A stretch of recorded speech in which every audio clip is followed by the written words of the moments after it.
even the ones that usually don't talk to reporters, might want to talk to you later because they know that you want to do your job. So I don't know if I started the wrong way, but basically, when it comes to crime, I do crime as it relates to court. I've done some crime reporting because things happen when you're at the office and you have to do it. One of the things that I also put in that tip, that list, by the way, this list is, I'm not going to take credit for most of it. I took it from Pointer, which I'm sure you know, and is one of the greatest websites that you can have a lot of stuff from.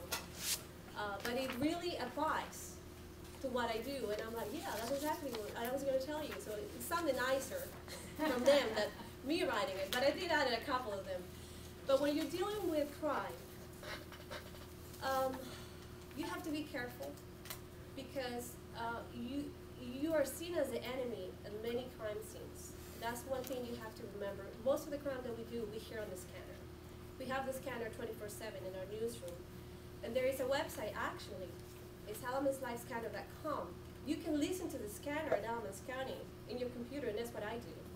I have it, as soon as I get to the office, I open that website, and I keep it open all day, and I listen to the scanner communications. There are two things about the scanners. They are great to give information, but they also can mislead you completely. We had an instance, because they don't know that we're listening. Well, now they do. And this one incident served for us to talk to the cops and have a better relationship with them. We started hearing about, and this very, very crazy. You hear the sirens and people yelling, and you're like, what's going on? We heard that they were looking for a van that apparently they had kidnapped a child. The story went that a car was broken down on the side of the road.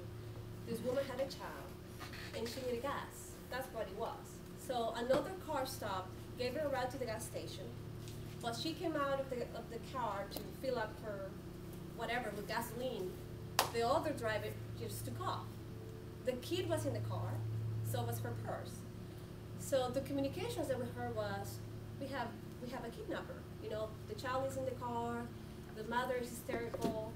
They gave all these descriptions about the car, about the driver, and we were listening to all this, and we were like, oh my God. So we went ahead and put it on our website, breaking news. Burlington Police is looking for, a gold color van, the driver is described as blah, blah, blah. Because we got all of this was happening on this camera.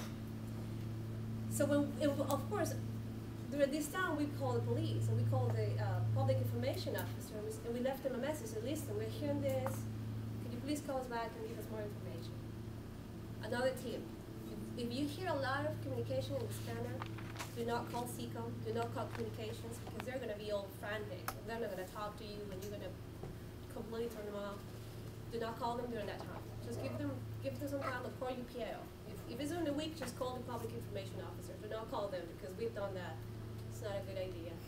So after all this happened, we were updating and changing things on the website, because the first thing is they're looking for a car that supposedly kidnapped a child. And then we have the description of the woman that was driving the car and the direction of travel, and we heard, oh yeah, we see this car parked in this parking lot, and we were like, okay. We were listening to all this. And eventually, then the communication stopped, and we're like, what happened? So the PL calls us back, all mad. What are you guys doing? We're like, well, we saw it on the web, we were listening to this, and we called you.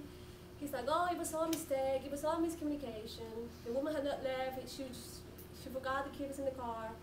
So it was all for nothing. But we have been reporting on it. So we sat down with the police, and they're like, you guys cannot report everything you hear in the scanner. So I was like, okay, granted. But you also have to call us back, because when we call you with something like that, we're thinking, we're trying to help you. That's what we were thinking. We're putting it out so people see this car, they can call the police. So one of the things with the scanner, and we have found that out now, is that things can sound completely crazy, and they tend to be nothing in the end. But because we're trying to update everything with the website, and that's one of the downfalls of the website, because you want to have it right there.